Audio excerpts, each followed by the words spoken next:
సున్నుండల్ని prepare చేసుకోవడం కోసం 1 cup ఉద్దిపప్పుని 1/3 cup వరకు మినపప్పుని అయితే తీసుకున్నాను. మీరు కావాలంటే మొత్తంగా అంతా ఉద్దిపప్పుతో అంతా మినపప్పుతో లేదా అవి సగం ఇవి సగం కూడా వేసుకొని చేసుకోవచ్చు. బాగా దోరగా వేయించాలి.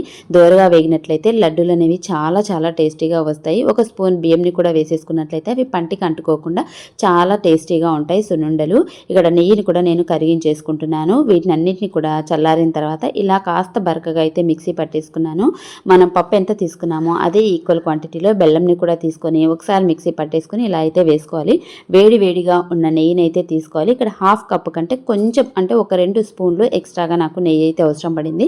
నేను తీసుకున్న క్వాంటిటీకి మొత్తం అంతా కూడా ఇలా వేసేసుకొని కాస్త చల్లారిన తర్వాత కొంచెం గోరువెచ్చగా ఉన్నప్పుడే మనం ఇలా కావాల్సిన సైజులో ఉండలను అయితే రెడీ చేసేసుకోవాలి. ఈ సున్నుండలు చాలా చాలా టేస్టీగా ఉంటాయి. తప్పకుండా ఈ ఫెస్టివల్కి అయితే ట్రై చేయండి. And don't forget to like, share and subscribe.